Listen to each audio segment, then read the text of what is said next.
Phone पे लगाई होगी, फोन हाथ से हिल रहा होगा। हाँ जी, हाँ जी, हाँ जी। Ansika, this kind of magic I cannot do because everyone, background is constant. Oh, ho, because your, problem related, mobile you are using in hand. Everyone switch on your camera quickly. Asdeep, Anrit, Manya, Amanpreet. Manya is having big library, so that always studying. That's a good thing. Always you keep yourself in a library. That's a good thing that I got motivated from, Manya even. I have to keep my library in my background so that, whenever you will see left, right, back, you can see lots of the book and you can study. Whoever having, तो कि poor tendency कि हम book reading आप कम करते हो, better to be, sit in a library, your library. Arshdeep, your video is not on, beta. Arshdeep. Next is Pahul Preet, then Kiran. Wait for 1 minute on behalf at BA reached till 18, no problem. Now we will start the class, 1 or 2 are still late. And we can start just now. Yesterday we had planned that we will start the solid state, that is your first unit of your class 12. This is a very important chapter, very easy. In the whole chapter, if you see that there is no big issue. हमें क्या करना है, visualisation पे ध्यान देना है, because we are whole day we are busy with the solid you are having pen, you are having mobile, you are having so many things in front of तो किसी भी मटेरियल जो हमारे सराउंडिंग में रहता है, we are surrounded by solid, liquid and gas. तो आपको अगर जो भी आपके सराउंडिंग में मटेरियल है उसका थोड़ा सा अगर ऑब्जर्वेशन आप करके देखोगे, then you will get to know that कि we are surrounded by all the side of all the sort of materials, solid, liquid and gas, in which we have to study in 12 the first, that is the solid state. solid state पे हम लोग काम करेंगे। और solid state की अगर हम बात करते हैं बेटा, तो we can see here we start from very beginning little recap of class 11, what we know about the your matter. Got it? We know that matter is made up of tiny particles. Those tiny particles may be atom, may be molecule, may be ion. Is it? Matter consists of tiny particle that can be atom, that can be ion, that can be molecule. Got it? On the basis of constituent particle हम ये बोल सकते हैं matter is made up of tiny particle, that may be atom, that may be ion, that may be molecule. अंदर classification हम matter की बात करते हैं। मैटर की बेसिक डेफिनेशन तो सबको मालूम होगा। Anshika, switch on your camera. Can you define the matter?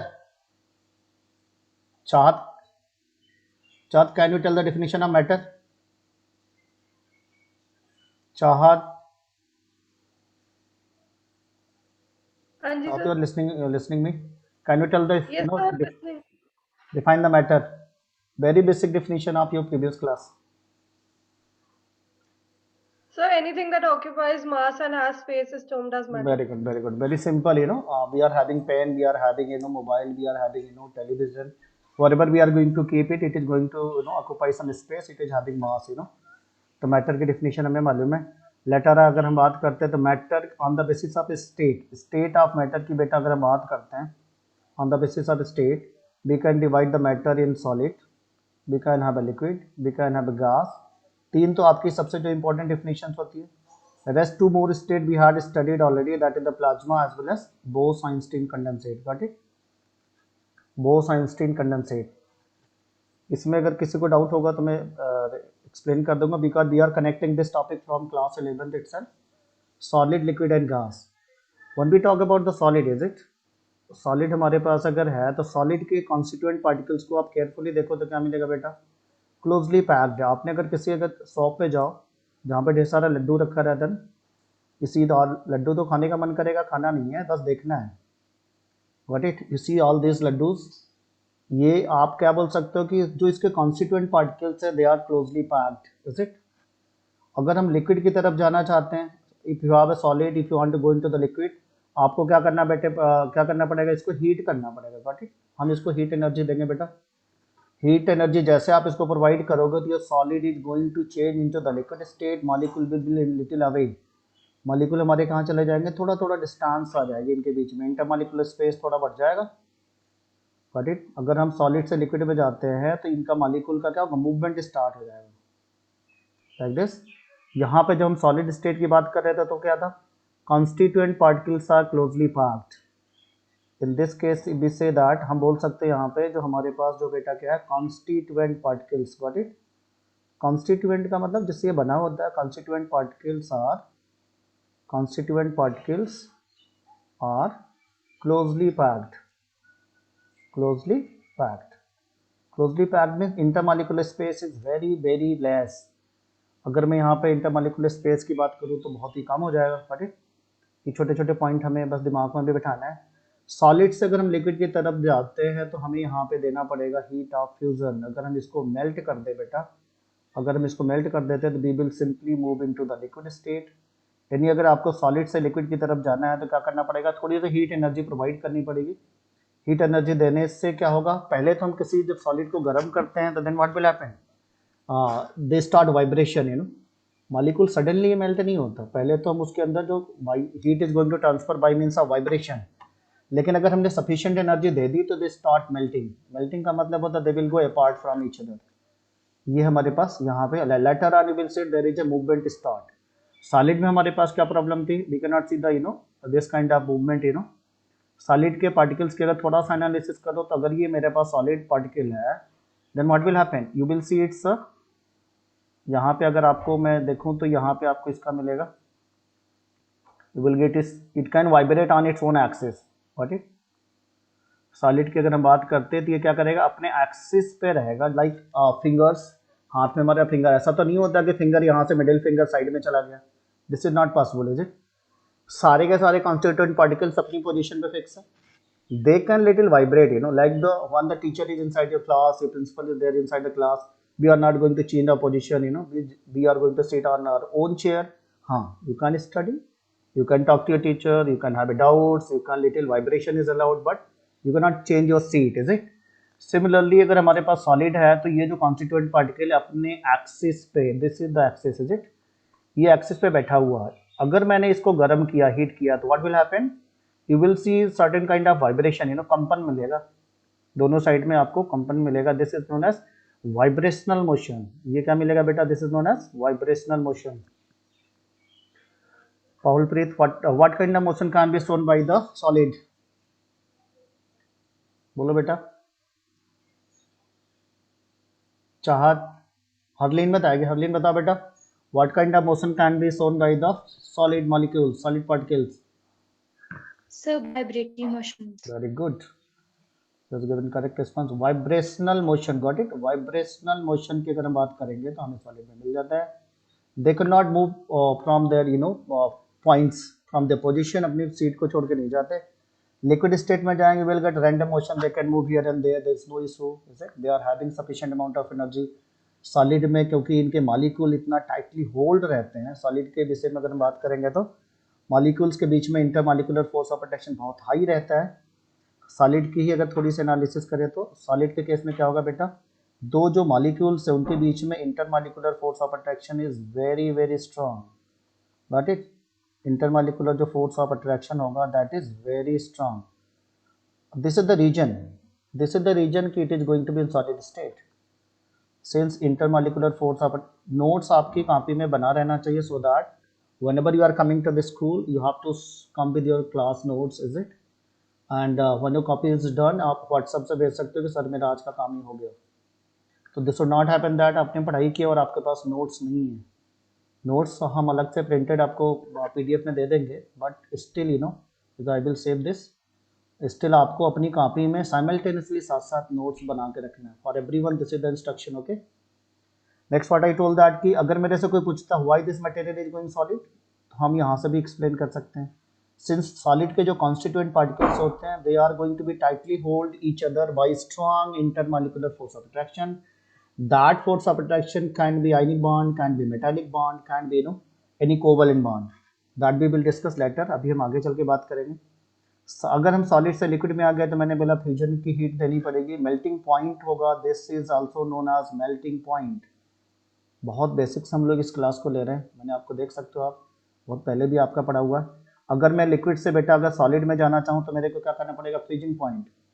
Interesting fact है कि फ्रीजिंग पॉइंट और मेल्टिंग पॉइंट का वैल्यू सेम होता है, गॉट इट। अगर आप रिवर्स में जाना चाहते हो, इससे बैक टू पवेलियन जाना चाहते हो लाइक दिस, अगर मैं इधर जाना चाहूँ then what we have to do, we have to, अगर मेरे को रिवर्स जाना है तो रिवर्स जाना होगा, तो मेरे को क्या देना पड़ेगा इसको, इस same work will be happen but वो फ्रीजिंग पॉइंट के नाम से बोला जाता है। फ्रीजिंग के टाइम में हम हीट एनर्जी से निकाल लेते हैं और मेल्टिंग के टाइम में हम हीट एनर्जी को प्रोवाइड करते हैं, got it. But temperature is same, like ice के केस में इसका मेल्टिंग पॉइंट और फ्रीजिंग पॉइंट दोनों 0 डिग्री सेल्सियस होता है, गॉट इट।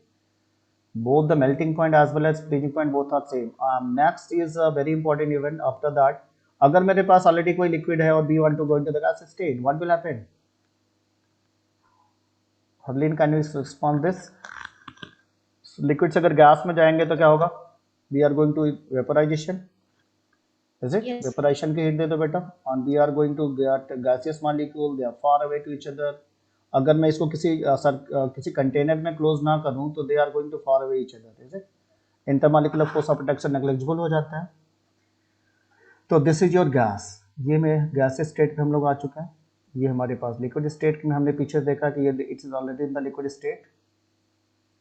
तो इन सारे पॉइंट्स में अगर मैं तुमसे पूछूं कि when we move from solid to liquid और liquid to gas, what kind of change occur in their intermolecular force of attraction? Chahat, what kind of So could change? you repeat once again what you asked? Your voice was a bit cracking in between. Okay, this may be little network problem. Okay, anyone else?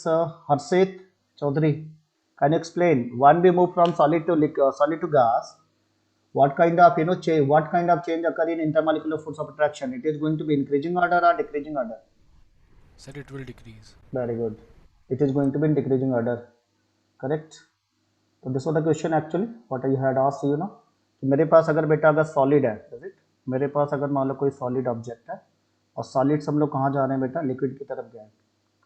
अब हम थोड़ा सा यहाँ पे order लिखेंगे, little यहाँ पे network की थोड़ा सा हमें लग रहा है प्रॉब्लम है, इसलिए पेन कभी कभी ना ओवरलैप हो जाती है। लिक्विड से मान लो हमने कहाँ पे गए बेटा, गैस की तरफ जाते हैं। तो one I am going from this side solid से अगर हम गैस की तरफ चलते हैं, what kind of observation you will gate? Intermolecular force of attraction की अगर हम बात करते हैं बेटा, तो इंटरमॉलिक्यूलर फोर्स ऑफ अट्रैक्शन मेरा क्या हो रहा है, डिक्रीजिंग ऑर्डर जा रहा होगा। Intermolecular force of attraction decreases. Anyone? अब मुझे लग रहा है किसी को डाउट होगा इसमें। Anyone? Bansdeep, are you there?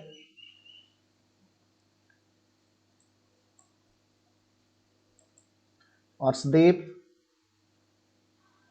Kiran, can you tell? Hello What's up? Kiran, can you tell what kind of change occur in the movement? Molecules का जो मूवमेंट होगा बेटा वो बढ़ेगा कि घटेगा? मीन्स काइनेटिक एनर्जी की बात हो रही है ना, मूवमेंट की बात करेंगे हम, मोशन की बात कर रहे हैं।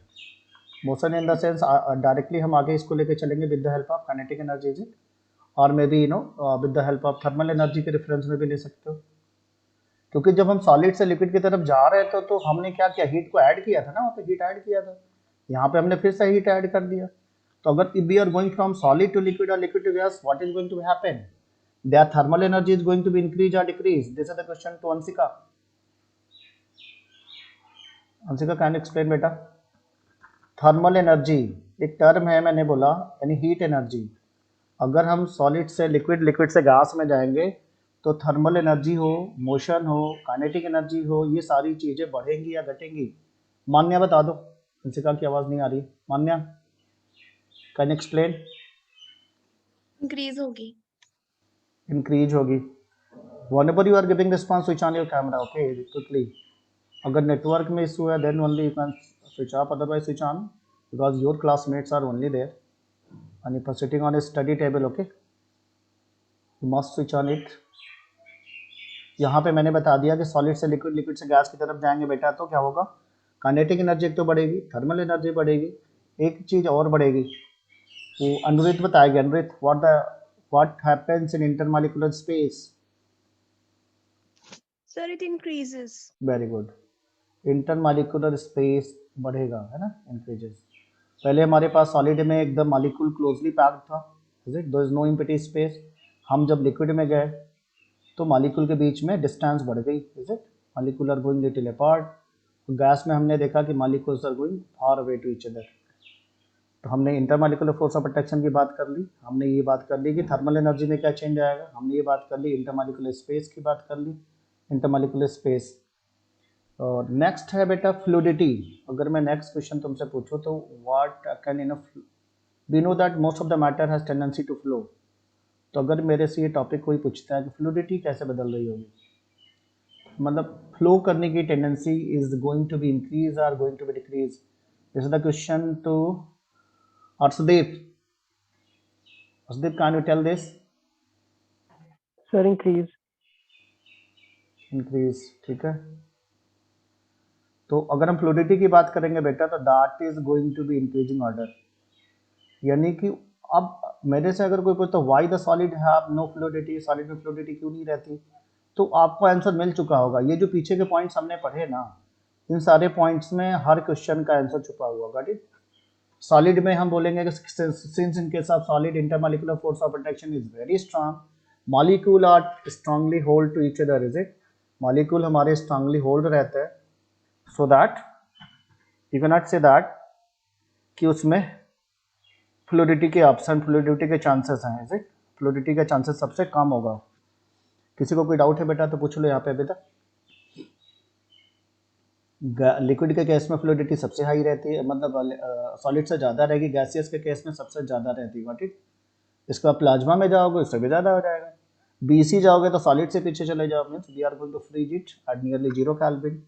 सुपर कूल्ड सॉलिड मतलब सॉलिड हो जाएगा, और सॉलिड अगर हो गया तो फिर तो हमारा मतलब आइडियल सॉलिड जैसा बिहेव करेगा, got it. Next Sukhmanpreet, Sukhmanpreet आवाज़ आ रही है बेटा? Yes, sir. Can you define solid in single line? Solid को सिंगल लाइन में डिफाइन करना है। मेरे को कोई पूछा सॉलिड क्या होता है, what I will say, if I ask Sir, you in which particles are tightly packed? if I ask you the simple question that water is solid or not, Sir, what? water is solid, liquid or gas? No, sir. No means it is not solid, is it? Yes, sir. But Jaslyn or Paul Yes, Preet, sir. anyone, Ansika, anyone? Respond. While you are giving the response, you must switch on your camera. ये मैंने बोला next, अगर कोई भी response कौन देगा बताओ। हम सॉलिड को डिटरमाइन करने का बेसिकली कौन सा क्राइटेरिया लेते हैं, what is the basic criteria to say that a material is solid? Anyone बोलो बेटा। Rigidity. हाँ, रिजिडिटी। Anyone else?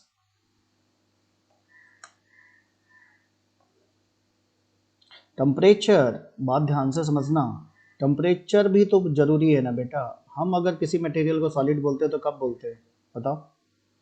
जनरली जो बेसिक टेम्परेचर तो रहता है, बेसिकली हम रूम टेम्परेचर की बात करते हैं, गॉट इट। हम किसकी बात करते हैं generally? Room temperature, got it. we generally say any material solid when the material is solid in at the room temperature. I hope it's clear to everyone. मैंने बोला कि वाटर तो आप बोलोगे solid is generally found in the liquid state at the room temperature, इसलिए water को हम लोग क्या मानते हैं? लिक्विड मानते हैं। If I say the nitrogen gas, you will say it's a gas because at the room temperature it is going to be again into the gaseous state, is it? तो temperature अगर 25 degree Celsius हो, got it, जो हमारे लिए standard temperature होता है, हम 25 degree Celsius पर अगर हम बात करते हैं, the any substance which is rigid है ना, उसका shape, size, volume and everything is going to be constant and intermolecular force of attraction is quite strong, that is said to be, उसको हम क्या बोल सकते हैं? सॉलिड। तो सॉलिड की डिफिनेशन लिख लो एक लाइन में, state of matter, state of matter which process rigidity,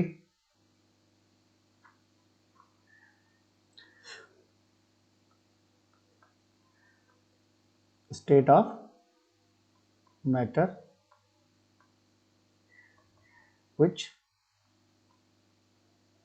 possesses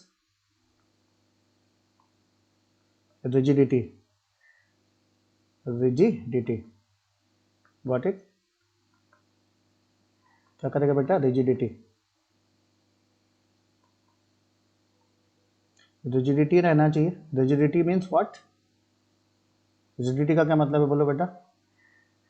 hardness. हाँ, हार्ड. बेसिकली यहाँ पे मैंने एक क्राइटेरिया बताया कि हम इस टेम्परेचर को लेकर चलते हैं. rigidity देयरफॉर क्या लिख सकते हो आप इसको? definite shape and size, is it?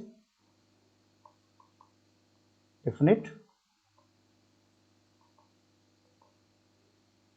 shape and size known as solid. बहुत ही ये बहुत ही बेसिक चीज़ है, इसमें हमारे लिए कोई प्रॉब्लम नहीं है. सॉलिड के नाम से बोला जा सकता है. यहाँ तक किसी को डाउट हो तो पूछो.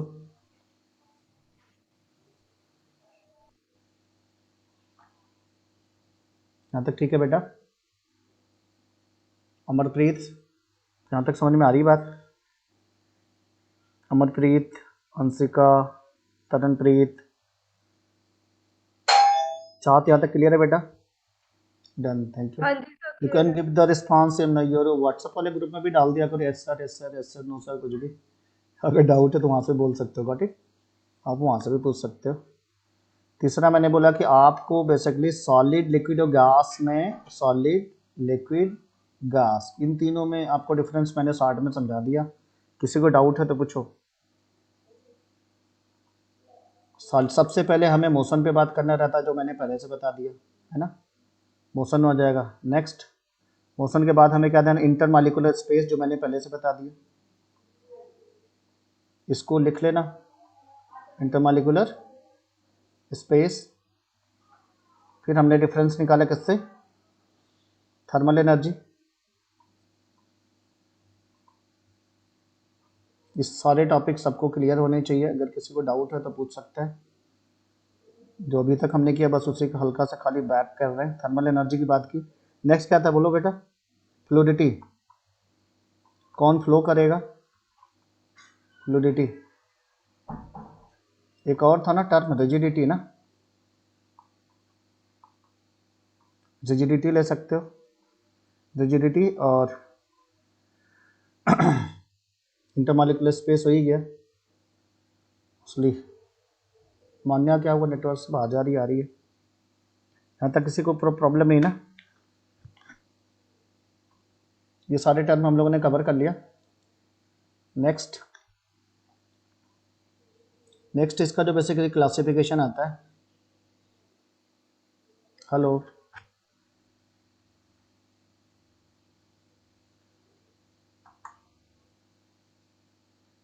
यहाँ तक डन है बेटा?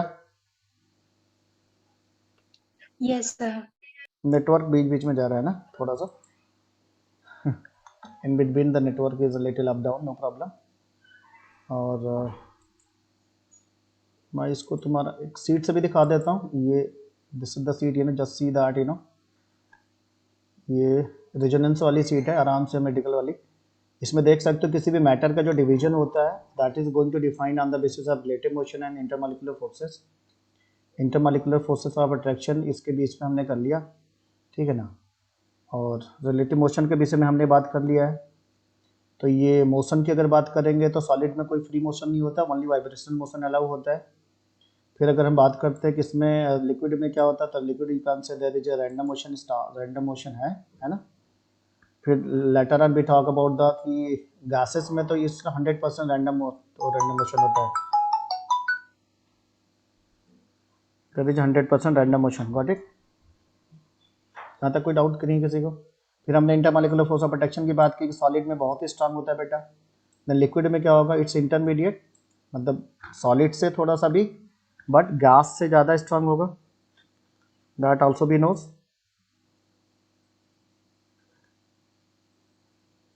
यहाँ तक डन. फिर हमने बात किया कि वॉल्यूम की बात करें तो गैस का कोई डिफिनेट वॉल्यूम नहीं रहता. You can keep anywhere.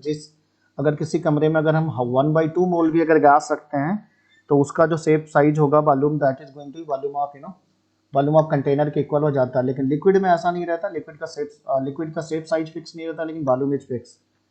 ऐसे ये हमें पहले से मालूम है बेसिक। इसके बाद वाला जो टॉपिक हम पढ़ेंगे ये वाला टॉपिक है, याद करो। This is the type of solid on the basis that is going to based upon intermolecular force of attraction.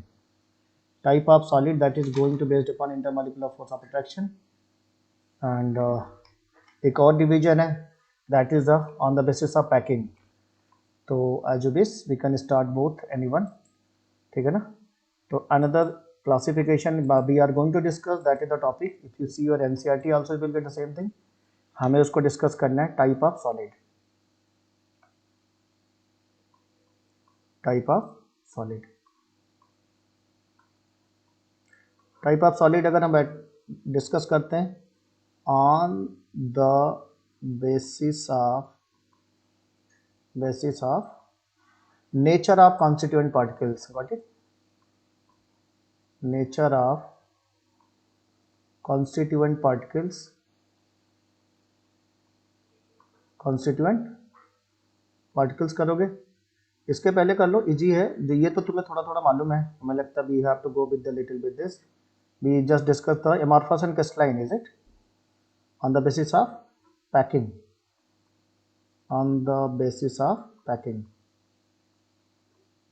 क्योंकि आपको एनसीईआरटी में इसी सीक्वेंस में मिल जाएगा ये। पैकिंग के बेस पे हम चलते हैं। पैकिंग के बेस पे अगर हम ब्रॉडली डिवाइड करते हैं बेटा, हमारे सॉलिड को हम दो भाग में डिवाइड कर देते हैं। One is known as amorphous, amorphous, other is known as crystalline, other is known as crystalline. किसी को डाउट है इसमें? तो मैंने खाली अभी दो टर्म लिखा, इसका एक्सप्लेनेशन मैं अभी बताऊंगा, बहुत ही प्यार से आपको समझ में आएगा। इसमें कोई डाउट नहीं रहेगा कि आपको एमॉर्फस और क्रिस्टलाइन को समझने में प्रॉब्लम आई, इज इट। तो मैं फिर से स्ट्रेट वे में आपको सामने सामने देख के बता रहा हूँ। एमॉर्फस और क्रिस्टलाइन का क्या मतलब है? एमॉर्फस और क्रिस्टलाइन को आप ऐसे समझ सकते हो कि सपोज करो मैं अभी मान्या के घर पहुंचा, मान्या की लाइब्रेरी देखो बहुत ऑर्गेनाइज वे में रखी है ना, तो मैं बोलेगा भाई ये क्रिस्टलाइन अरेंजमेंट है, इज इट। और some time we are going to play with our friends, और मे बी घर में छोटा भाई है बहन है, हम लोग प्ले करते हैं। उस दिन आप कमरे की सिचुएशन देखना एकदम से वर्स्ट, फिर हमें डांट भी पड़ जाती है, वो एमॉर्फस हो गया। मतलब हाँ, अभी देखो हर्षित का भी कमरा, हर्षित देखो स्विच ऑन करो कैमरा, हर्षित का भी ऑर्गेनाइज दिख रहा है थोड़ा, है ना। पीछे देखो सीनरी ठीक ठाक लगाई है इसने। तो जब हम अपनी चीज़ों को ऑर्गेनाइज करके रखते हैं तो हम बोलते हैं हम क्रिस्टलाइन है। हमारा जहाँ मन में है, मैंने किताबें छोड़ दी, जहाँ मन में हमने पेन छोड़ दिया, फिर मम्मी पापा आके उसको कलेक्शन करते रहते हैं, फिर जहाँ मन में हम कहीं पे सो गए, तो ये जो चीज़ें ना हमारी एमॉर्फस हो गई। तो if we visit some of the peoples house, हमें कुछ घर में बड़ा क्रिस्टलाइन लगता है, देखने में भी अच्छा लगता है, गॉट इट, वो है क्रिस्टलाइन। अब मैं मान लो कि किसी दिन सपोज करो कि जैस्लीन के घर में गया, है ना।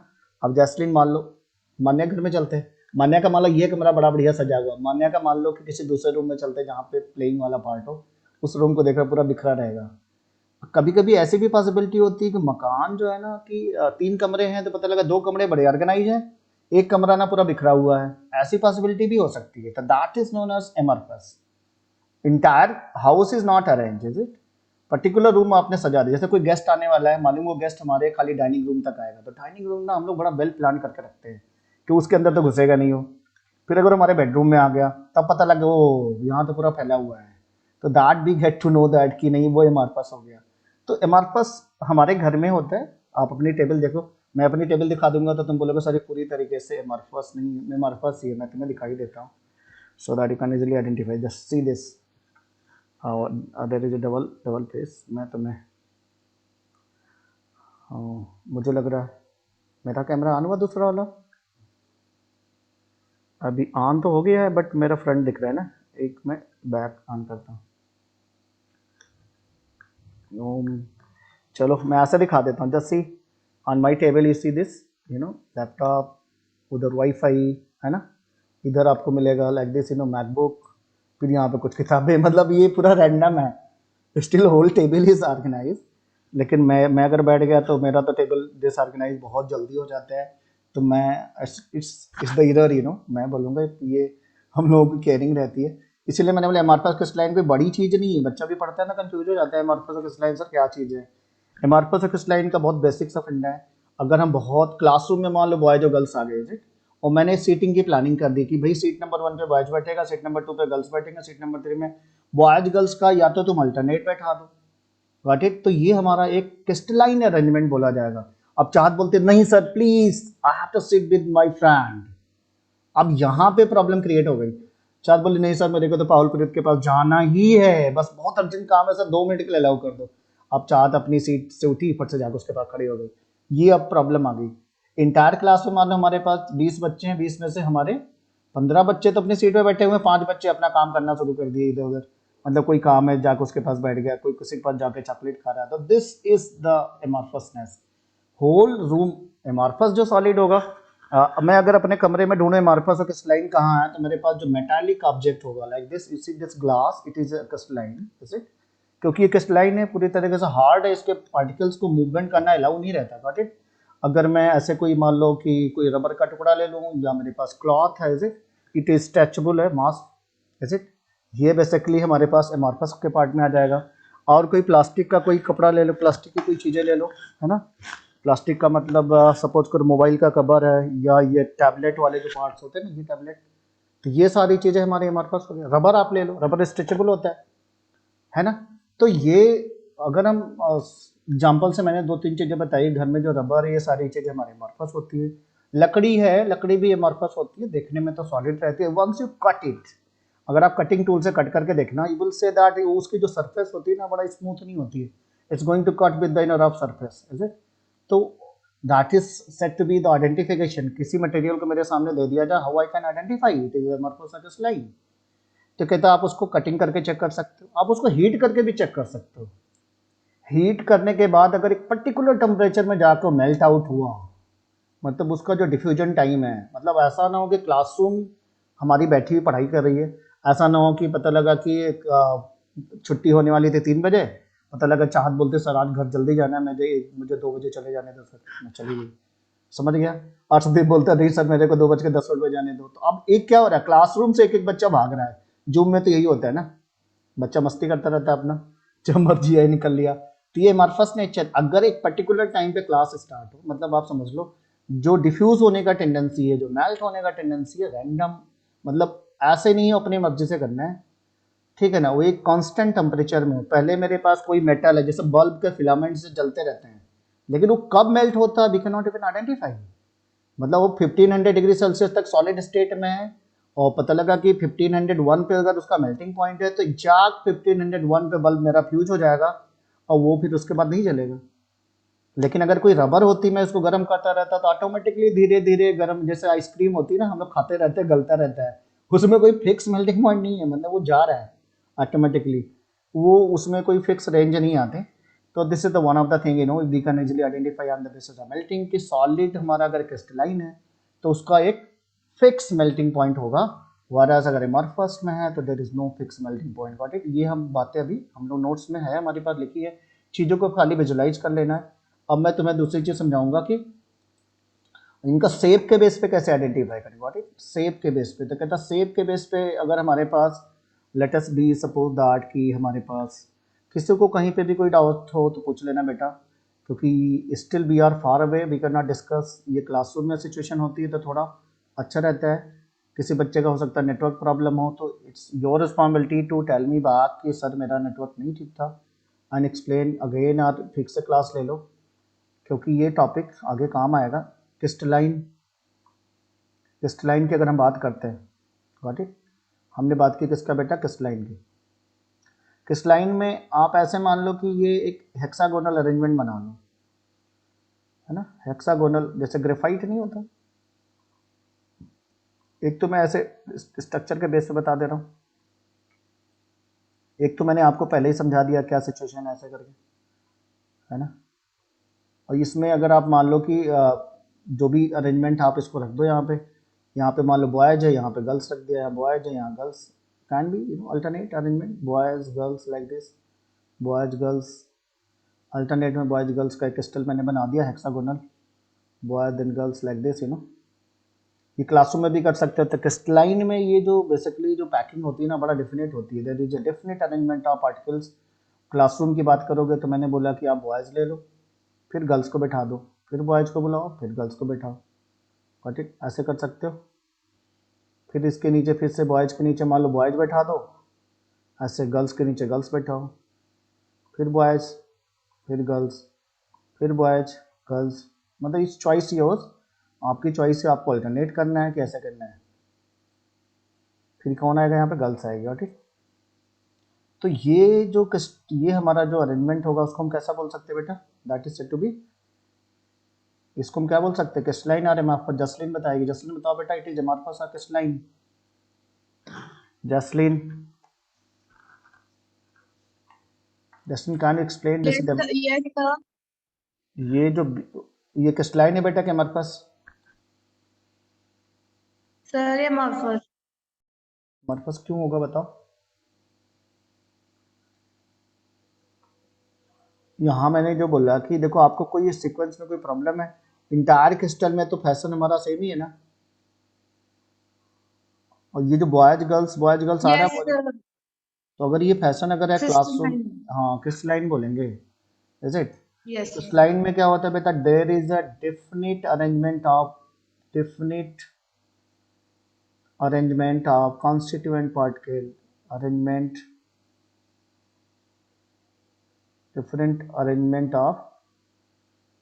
definite arrangement of constituent particles, got it, constituent particles,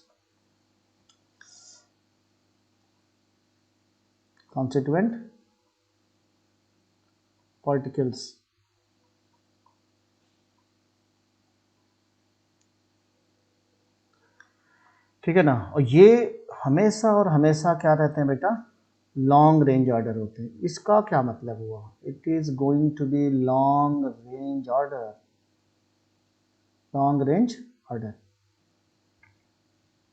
इसका कहने का मतलब है कि जैसे मैंने सिचुएशन बताई कि मान लो क्लासरूम की ऐसी सिचुएशन है कि पूरे क्लास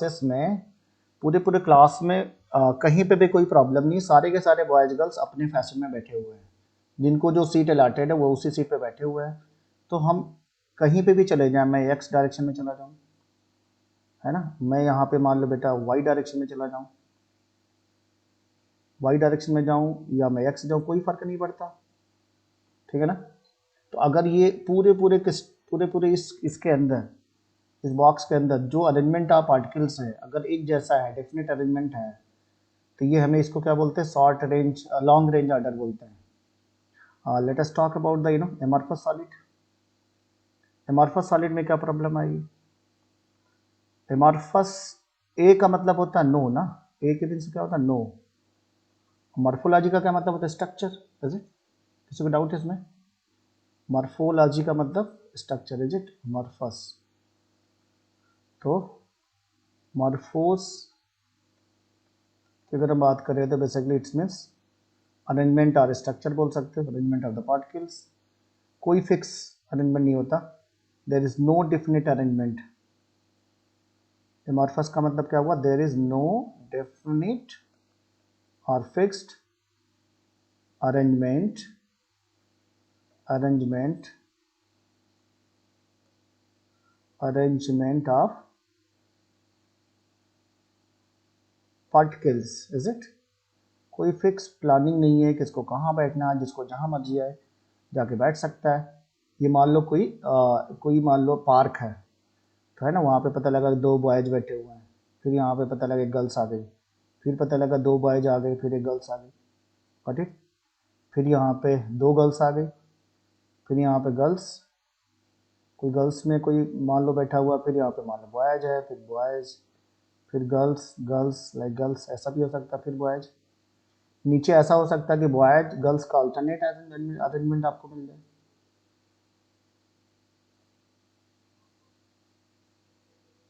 ऐसा भी मिल सकता है। तो ये कहता है कि जब हम एमॉर्फस की बात करते हैं, तो एमॉर्फस में आप देखोगे तो कुछ पर्टिकुलर एरिया में, यहाँ इस एरिया में देखो, इस पर्टिकुलर एरिया में हमें ना यहाँ पे मतलब पैकिंग ठीक मिल रही है। यहाँ पे मैंने बोला कि ऐसा नहीं है कि पूरा घर खराब है, पर्टिकुलर एक रूम में यहाँ पे ये हमें मिल रहा है, यहाँ पे डेफिनेट अरेंजमेंट मिल रहा है, लेकिन जो डेफिनेट अरेंजमेंट है उसका रेंज कैसा है, शॉर्ट रेंज है, ये शॉर्ट रेंज मिल रही है हमें, शॉर्ट रेंज। यानी जो हमारे एमॉर्फस सॉलिड होते हैं वो थोड़े से एरिया में क्रिस्टलाइन वाला अरेंजमेंट हो करते हैं और मोस्ट ऑफ द एरिया में हमारे पास एमॉर्फस जैसा रहे। तो ओवरऑल इसको एमॉर्फस ही बोलना है। इसमें शॉर्ट रेंज ऑर्डर होता है, शॉर्ट रेंज, और इसमें लॉन्ग रेंज इसमें कम है, शॉर्ट रेंज इसमें ज़्यादा रहती है। लॉन्ग रेंज इसमें किस चीज़ की मिलेगी बेटा? नो डिफिनिट अरेंजमेंट का लॉन्ग रेंज मिलेगा। व्हाट इज एमॉर्फस जो हमारे सॉलिड होते हैं उनमें नो डिफिनिट अरेंजमेंट का तुम्हें एक लंबा रीजन मिलेगा जहाँ पे ये प्रॉब्लम आएगी। कोई रूलिंग नहीं है जिसको जहाँ मर्जी है वहाँ बैठ जाए, तो इसको बोलते हैं हम एमॉर्फस। लेकिन कुछ पर्टिकुलर क्लास सीटिंग प्लान जो हमारा वो डेफिनेट है, जहाँ पे बॉयज गर्ल्स अल्टरनेट में बैठ रहे हैं, ये पार्ट हमारा। इसीलिए इसको हम क्या बोलते हैं? Short range order. Short range order और लॉन्ग रेंज ऑर्डर का मुझे लग रहा है मतलब समझ में आ गया होगा। Got it? किसी को इसमें डाउट हो तो पूछो बेटा। You can ask any doubt till here. बोलो। नितिका की तरफ से आया, ठीक है। अमनप्रीत, अंशिका, तो बात समझ में आई। क्लासरूम में मैंने बोला कि जाके चलो बैठो। अगर क्लासरूम में सीटिंग प्लान है तो पूरा क्लासरूम एक ऑर्डर अरेंजमेंट, मैंने roll number 1, roll number 2, roll number 3 सबको अपनी सीटिंग प्लान है। वहाँ पे पेस्टेड एग्जामिनेशन हॉल में हम नहीं करते, एकदम आपको वहीं पे बैठाता है जहाँ पे आपकी सीटिंग प्लान रहती है। तो एग्जामिनेशन के टाइम में हमारा जो अरेंजमेंट होता है क्रिस्टलाइन होता है। और मान लीजिए हमें किसी एक कॉमन 2 क्लासेस कंबाइंड होगी, जिसका जहाँ मर्जी बैठ जाए, है ना, तब चाहत बोलेगी सर हमें जो है नितिका के साथ जाके बैठना, आई डोंट नो तरनप्रीत, जिसका दोस्त वहाँ जाके बैठ जाएगा, है ना। चाहत तुम्हारा कौन कौन फ्रेंड है? सर सभी है। ये देखो सबको ना खुश करने के लिए बात बोल रही है। सही वाली बात बताओ, मुझे मालूम है नाम, इसलिए तुम बताओ सही सी सर बात मेरे साथ तो टेबल सेक्शन में है ही नहीं, वो कॉमर्स में है, तो फिर बताओ। सभी फ्रेंड्स ही हुए क्लास में। ओ मैं समझ गया, तेरी रेंज ज़्यादा है, तू लॉन्ग रेंज ऑर्डर में आ गई। गुड। साइंस से लेके कॉमर्स तक ऑर्डर चला गया, वेरी गुड। इसका रेंज ज़्यादा है। पाहुल प्रीत तुम बताओ, name you any fast friend? कोई नहीं। सर तरन। चलो ये देखो, ये ऑनेस्ट वाली बात बता रही है। तरन का देखो नाम बता दी, गुड, है ना। अच्छा दोस्त होना जरूरी है, अच्छा दोस्त रहना भी चाहिए, क्योंकि अच्छे दोस्त हमेशा ना काम आते हैं और सही टाइम में आपकी हेल्प भी करते हैं। But it's very difficult to search good friend. Good friend you will not get very easily. Good friend किसको बोलते, कौन बोलेगा? सहज बताइए। Sahaj, can you tell good friend? Can explain in single line good friend? Sir जो मुश्किल घड़ी में हमारा साथ दे। देखो इसने बड़ा शार्ट में, बहुत ही शार्ट में बात बता दी। लेकिन हम लोग तो ढूंढते समय ऐसे दोस्त को ढूंढते ही नहीं। हम तो होता है जो हमें खूब अच्छे से बर्बाद कर दे, हमें खूब अच्छी मतलब ये बताए पढ़ाई मत करो, ये मत करो, वो सारी बात, वो सारे दोस्त बड़े अच्छे लगते हैं। ये मुश्किल घड़ी वाला दोस्त मिलता कैसे? How you can identify? ये कौन बताएगा? मान्या बताएगी। Manya, can you search, can you any is there any technique? मतलब गुड फ्रेंड कहाँ मिलते? KG2 में मिले थे, मतलब 1 में मिले, कि अभी 11 में मिले, या कि कॉलेज लेवल में मिलते हैं, या हो सकता है कि प्रोफेशनल लाइफ में मिले?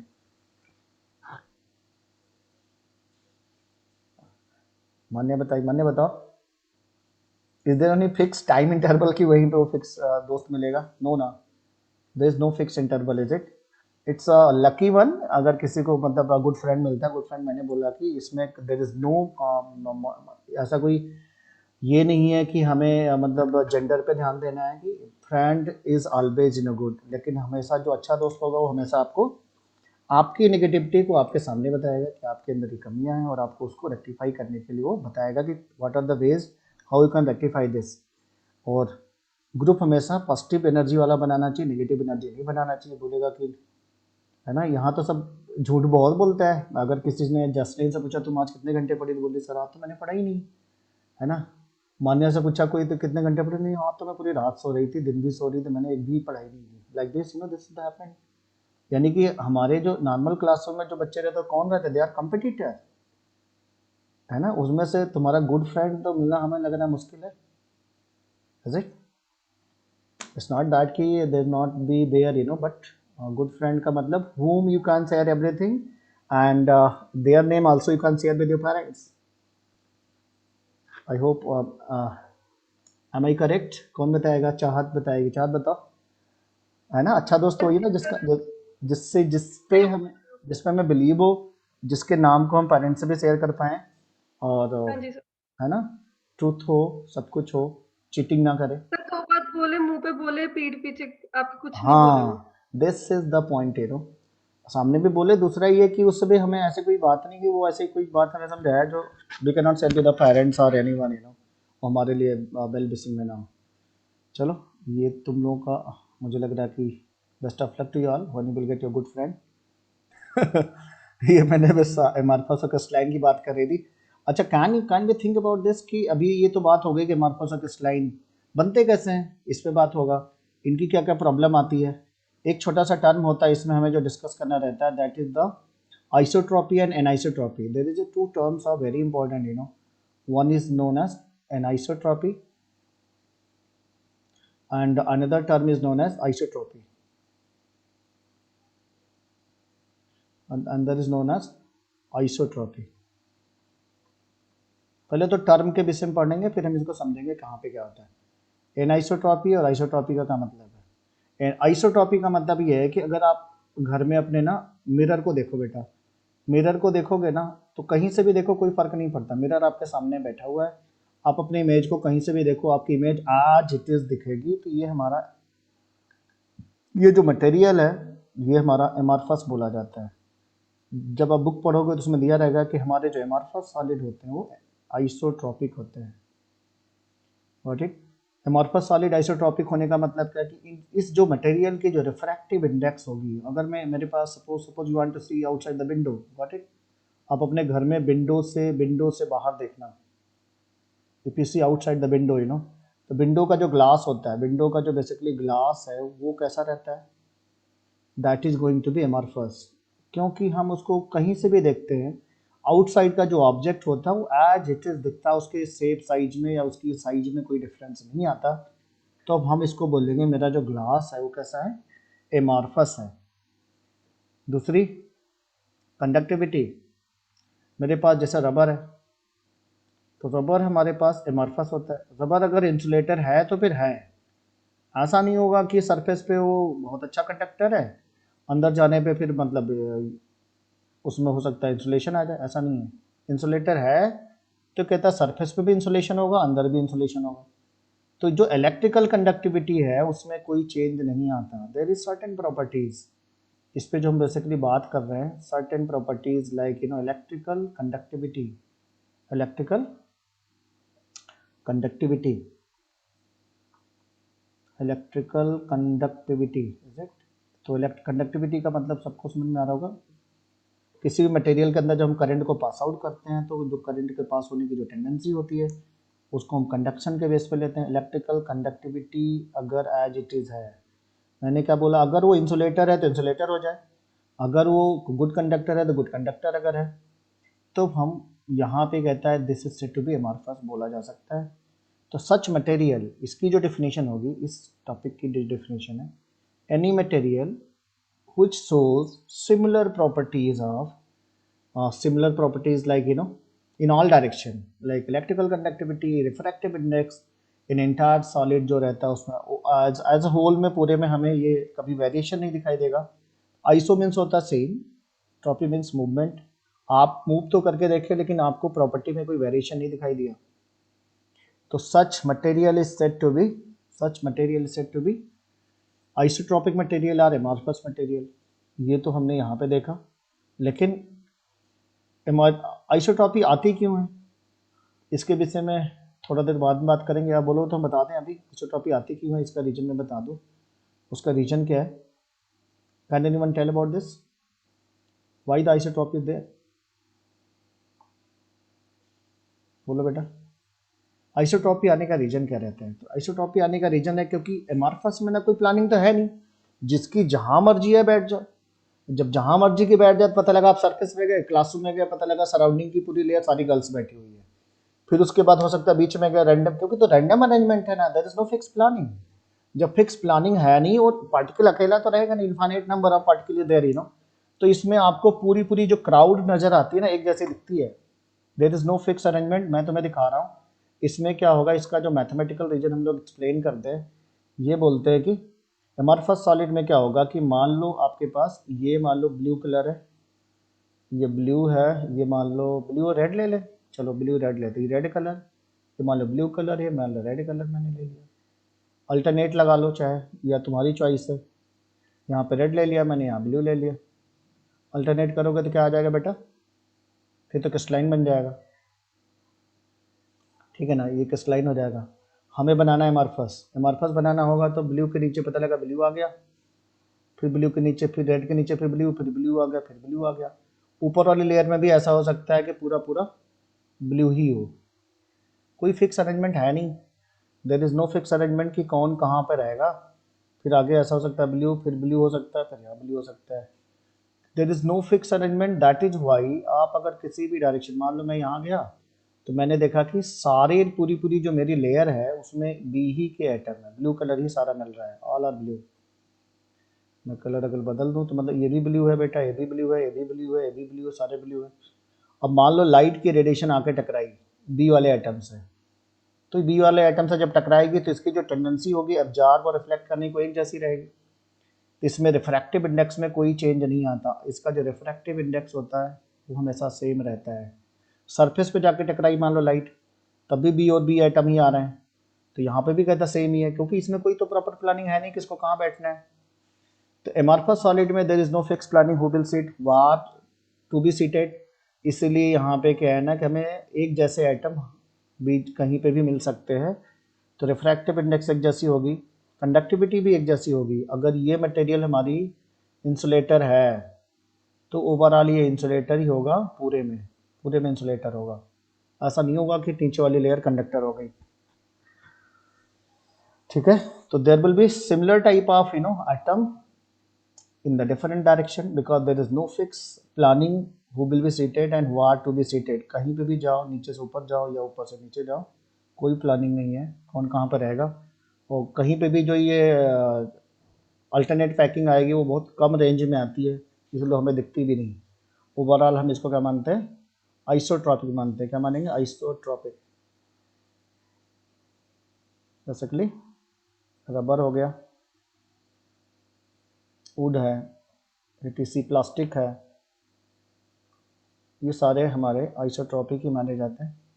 या मैंने बोला कि एमॉर्फस ग्लास दो क्वालिटी में पाया जाता है, one is known as amorphous and other is known as crystalline.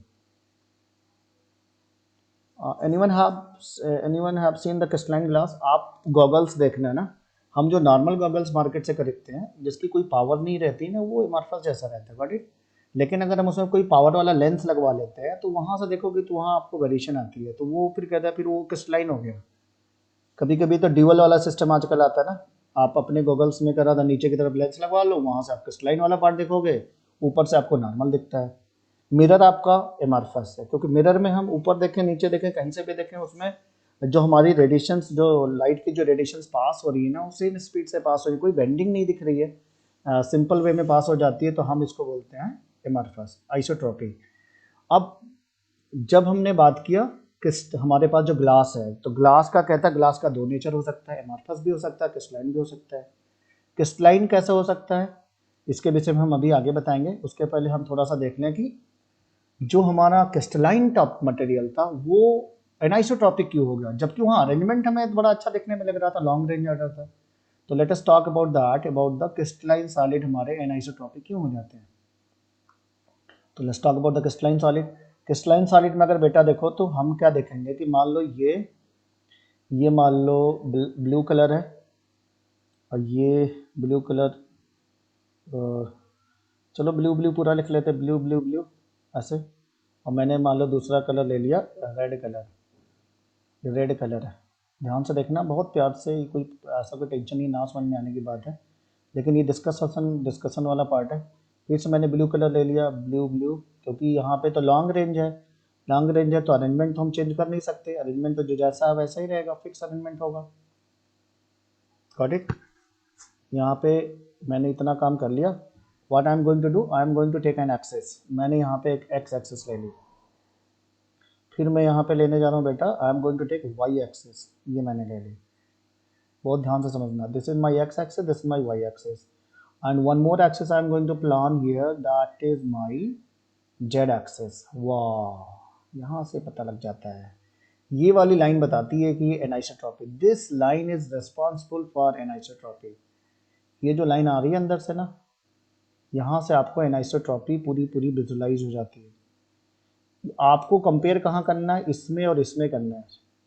इसमें इसके पहले एक्स वाली प्लेन, व्हाट इट, आपको जो कंपैरिजन करना है वो करना है इन दोनों में, इन दोनों में। कैन यू थिंक, थोड़ा सा ध्यान से देखो तो आपको दिख रहा होगा बेटा, क्या दिख रहा है बोलो। ये दिख रहा है कि अगर मैं इस लाइन से जा रहा हूँ, मान लो मैं एक्स एक्सिस पे जा रहा हूँ, एक्स एक्सिस पे क्या मिल रहा है बेटा, B R, blue red blue red blue red वाले सिग्नल मिल रहे हैं, व्हाट इट। अगर मैं इसी में अगर सपोज करो मैं इधर से जा रहा हूँ ऊपर की तरफ, तो what you are getting, only blue. अरे मान ली पूरा किसी का नाम मान लो, है ना, बबीता, और इसका मान लो राम मान लो, है ना, रेमो डिसूजा, कुछ भी ले लो। इसमें पूरी बबीता बैठी हुई है, इसमें राम बैठा हुआ है। तो कहते अगर इस लाइन में जाते हैं तो खाली बी आ रहा है। तो बी के ऊपर अगर लाइट की रेडिएशन आके मान लो गिरती है, लाइट की रेडिएशन मान लो बी के पास आके गिरती है, तो इस लेयर का जो रिफ्लेक्शन का पैटर्न होगा वो अलग रहेगा। सेम अगर हमारी जो लाइट की रेडिएशन है मान लो आर पे जाके पड़ती है, इसका अलग होगा। और ये जेड एक्सिस में अल्टरनेट वाला फैशन आ रहा है, देखो पूरा अल्टरनेट आ रहा है, एक्स एक्सिस भी अल्टरनेट है, तो एक्स और जेड का तुम्हें सेम मिलेगा, वाई में तुम्हें वेरिएशन आ जाएगा, ठीक। एक्स और जेड अगर सेम है तो वाई वेरी कर जाएगा। और ये जो वेरिएशन है, this is basically responsible for this anisotropy. यही रीजन है एनाइसोट्रॉपी। मतलब रिफ्रैक्टिव इंडेक्स की बात करें या हम इलेक्ट्रिकल कंडक्टिविटी की बात करें तो ये वेरी होता है। प्रैक्टिकली मैं अगर बताऊं तो if we talk about the metal, आपने मेटल के विषय में थोड़ा सा बेसिक्स पढ़ा होगा, मैं आगे उसको ले जा रहा हूँ। क्या बोलेंगे, if we talk about metal के विषय में पढ़ा है किसी ने, अभी आगे सिखाएंगे। मेटल में there is a metallic bond. Metal की अगर बात करें तो मान लो मैंने सोडियम मेटल ले लिया सॉलिड स्टेट में, मेटल के अंदर देखोगे तो there is infinite number of sodium positively charge ion electron, or they are going to arrange themselves in alternate fashion like this, Na plus then electron like this, फिर Na plus होगा, फिर electron like this। ये हो सकता है कुछ बच्चों को मालूम होगा, ये अल्टरनेट फैशन में रहता है। they are going to make electron C, this all together Na plus electron then Na plus। ये मैंने बहुत बेसिक सी बात बताई कि this is what actually this is the, ये एक मेटल का मेटालिक कंटेनर है, कट इट। ये मेटल का मैंने ब्लॉक बता दिया। मेटल में हमें क्या मिलता है, metal has tendency to lose its valence electron as well as to make positively charge ion. Metal के जो पॉजिटिवली चार्ज आयन होते हैं उनको हम बोलते हैं केर्नेल। क्या बोलते हैं बेटा, केर्नेल। और जो इसका इलेक्ट्रॉन होता है that electron is known as mobile electron या फ्री इलेक्ट्रॉन, मोबाइल इलेक्ट्रॉन या free electron, and this is responsible for electrical conductivity. That's why metal is a good conductor. अभी इसमें प्रॉब्लम क्या रहती है, जब कंडक्शन का टाइम आता है तो ये मान लो एक कंटेनर है, तो you might have seen that, आपने इसको कभी पढ़ा होगा, रेजिस्टेंस और कंडक्टिविटी की बातें हम पढ़ते हैं, तो उसमें हम देख सकते हैं लाइक दिस, ऐसे देखें, ये मान लो एक मेटल का पूरा ब्लॉक है, गॉट इट। मैंने इसको क्या कर दिया, वायर से कनेक्ट कर दिया। यहाँ पे इधर एक कंटेनर ले लिया जिसमें मैंने ढेर सारा इलेक्ट्रॉन भर के रखा हुआ है, this is the source, got it. इधर मैंने इस वायर को कहाँ से जोड़ दिया, अर्थिंग से जोड़ दिया, या तो पॉजिटिव टर्मिनल से जोड़ दो, तो पोटेंशियल डिफरेंस आ जाएगा, एक तरफ नेगेटिव पोल एक तरफ positive pole. Electron has a tendency to always move from lower potential to higher potential. Electron आपका इधर से निकलेगा, इसके अंदर आएगा, ये इलेक्ट्रॉन और इसके अंदर वाला इलेक्ट्रॉन दोनों कैसा आइडेंटिकल है, गॉट इट। तो जब ये इलेक्ट्रॉन आगे बढ़ेगा तो ये जो पॉजिटिव कोर है ना, इससे क्या करेगा, टकराएगा, इससे टकराएगा तो पॉजिटिव इसको क्या करेगा, अट्रैक्ट करेगा, और अट्रैक्शन होने की वजह से there is a property of resistance. जब हमारा इलेक्ट्रॉन आगे मूव करता है तो वो पॉजिटिवली चार्ज जो पॉजिटिव कोर है जिसको आप कर्नेल बोलते हो, that is known as also positive core of metal, इससे टकराता है, पॉजिटिव नेगेटिव को बाहर नहीं जाना देता, तो ये इसको पुल करता है, that is the factor responsible for resistance.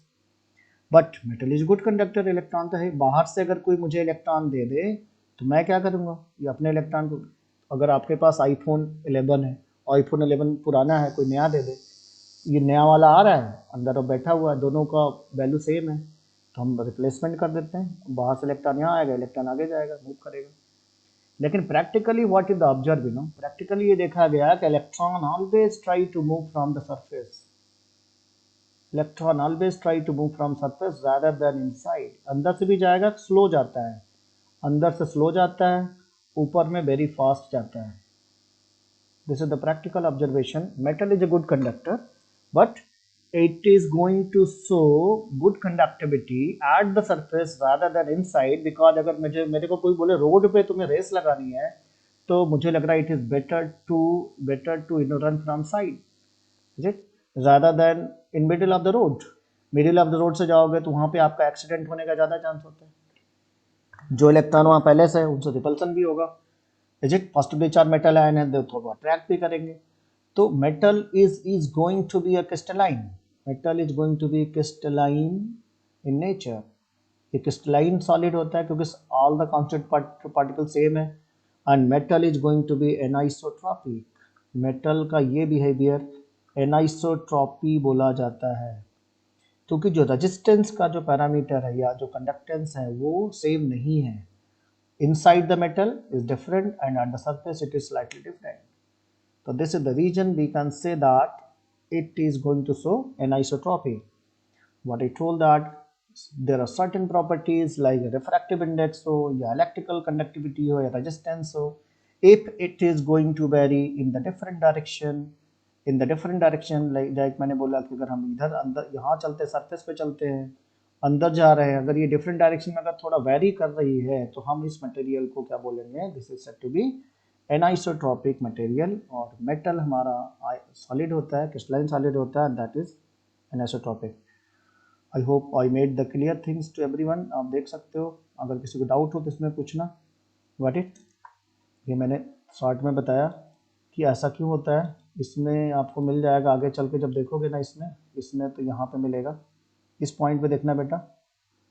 इसके बाद ये खाली छोटी सी बात बताएगा कि क्रिस्टलाइन सॉलिड हमारे ट्रू सॉलिड होते हैं, अमॉर्फस सॉलिड हमारे स्यूडो सॉलिड्स होते हैं। और ये टॉपिक मैंने अभी बताया, जो एनाइसोट्रॉपी वाला पॉइंट, फिफ्थ पॉइंट मैंने एक्सप्लेन किया है। किसी को दिख रहा है तो आप अच्छे से देख सकते हो बेटा।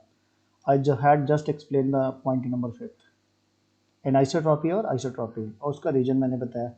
तो ये रीजन आप देख सकते, यहाँ से भी लिख सकते हो। There are certain physical properties like refractive index as well as electrical resistance. If it is going to be same in all direction, then it is said to be isotropic. That is found in case of glass, in case of amorphous glass, in case of plastic, in case of silica, in case of rubber, in case of starch, different kind of carbohydrates, है ना। Plastics मैंने बोल दिया पहले। Anisotropy is found in all kind of metal, ice, और sugar के जो crystals होते हैं सारे में। ये वाला पॉइंट मैंने बताया। इसमें एक पॉइंट अब आता है ये cooling curve, this is the very important point. Cooling curve है और इसमें है ये ट्रू सॉलिड और अमॉर्फस सॉलिड तो बहुत आसान है, हम पहले भी कर लेंगे। और फिर एक और टर्म आता है पॉलीमॉर्फिज्म, ये दो टर्म है। और सब लोग थक भी गया, कुछ लोग भाग भी गए क्योंकि अमॉर्फस क्रिस्टलाइन सॉलिड मैंने पहले से बोला था, क्योंकि सब बच्चों को भूख लग जाती है बहुत तेज़ी से ना। तो मैं ये वाले पॉइंट बताऊं कि अगले क्लास में हम लोग डिस्कस करेंगे? जल्दी बोलो, कौन बता दूं मैं? Next class. चलो नेक्स्ट क्लास में आ गया। कौन बोला? हरलीन बोली next class? No sir. Harleen नहीं बोली, Okay. चांद बोली ना। चलो ठीक है, यहाँ तक का रिकैप कर लेंगे। मैंने भी नहीं बोला। चलो कोई बात नहीं, अगली क्लास में हम लोग यहाँ से याद दिलाना, यहाँ तक का नोट्स भी मैं भेज दूंगा। Got it. मैं ये वाली सीट बोलोगे तो शेयर कर दूंगा, सीट आप देखते रहना, सो that you will go along with that, ठीक है ना। तो आपको थ्योरेटिकली सारी बातें मिलती भी जाएंगी। सीट्स की प्रॉब्लम नहीं है, सीट्स सब में आपको दोनों मिल जाएगी, एलियन का भी है, रेजोनेंस का भी है, सारा है, ठीक है ना। तो चलो best of luck to you all. यहाँ तक बात थोड़ा समझ में आ रही थी? किसी को ऐसा तो नहीं है किसी को डाउट हुआ हो किसी चीज़ में?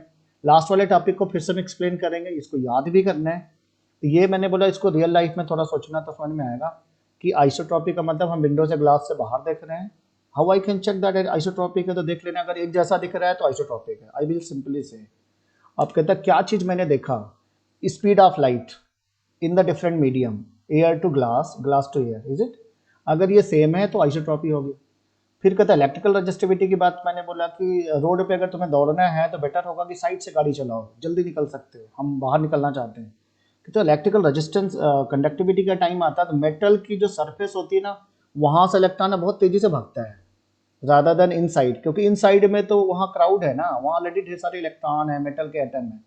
तो ये प्रैक्टिकल ऑब्जर्वेशन है, इट्स नॉट दैट कि थ्योरेटिकली, प्रैक्टिकल ऑब्जर्वेशन है कि जो देखा गया है, क्योंकि ये हम तो नहीं देख पाएंगे, आप भी नहीं देख पाओगे। सरफेस पे चार्ज हमेशा ज़्यादा होता है, फ्रिक्शन जब करते हो ऐसे भी देखो सरफेस पे चार्ज ज़्यादा होता है, इज इट? सरफेस पे चार्ज जल्दी फ्लो करता है रादर देन इनसाइड। तो वो बातें हमें बस इसको एज ए टर्मिनोलॉजी में लिख देना है। फिर पूछेगा कि ऐसा क्यों हुआ, तो हमने बोला कि आपको आइसोट्रॉपी के लिए क्या होता है कि एमॉर्फस में तो कोई प्लानिंग है नहीं है, क्लास में जिसका जहाँ मर्जी है बैठ जाए। तो क्लास कोई पार्क है वहाँ देखा आपने तो बोला लगा सारी लड़कियाँ बैठी हैं तरफ से या सारे लड़के ही बैठे हुए हैं, जिसका जहाँ मर्जी है मतलब बैठा हुआ है, कोई प्लानिंग नहीं है। तो ऐसे में क्राउड में, भीड़ में तुम आइडेंटिफाई नहीं कर पाओगे कितने बॉयज हैं, कितने गर्ल्स हैं, कितने लोग, मतलब होता नहीं कभी कभी कोई दंगा हो गया, यू कैन नॉट आइडेंटिफाई किसने दंगा किया, तो सब सिमेट्रिकल दिखता है। तो वहाँ पे हमें आइसोट्रॉपी जैसी प्रॉपर्टीज फाइंड आउट हो जाती है। लेकिन किस लाइन में डिफरेंट अरेंजमेंट है, तो जब हम डायरेक्शन बदलते हैं एक्स वाई जेड में, तब हमें जो अरेंजमेंट ऑफ पार्टिकल वो ना एक्चुअली में डिफरेंट हो जाता है। ओवरऑल अरेंजमेंट डिफिनिट है, लेकिन जब हमने उसमें एक्सिस बदला था, तब एक्सिस बदलने के बाद हमें जो दिखाई दिया था वो वेरिएशन आता था, जो मैंने दिखाया था पीछे वाला, आप देखोगे स्लाइड इसमें, ये वाले में एक्स में ब्लू रेड मिल रहा था, वाई में भी सेम था, वाई में वेरिएशन है, जेड में आपका सेम है, एक्स ब्लू रेड। लेकिन ये जो एक्सिस है ना, ये वाला एक्सिस वाई वाला, इसमें केवल या तो बॉयज मिल रहे हैं, या तो खाली मान लो ब्लू, या तो खाली रेड के लेयर मिल रही है। यही रीजन है कि यहाँ से फिर वेरिएशन आ जाती है प्रॉपर्टी में। ठीक है ना, चलो best of luck to all, have a nice day. और ऑर्गेनिक का क्लास होगा, ऑर्गेनिक का क्लास हम लोग, आपको एक बार रिकैप कर लेना बेटा, आपको क्या करना है, रीडिंग लगा लेना।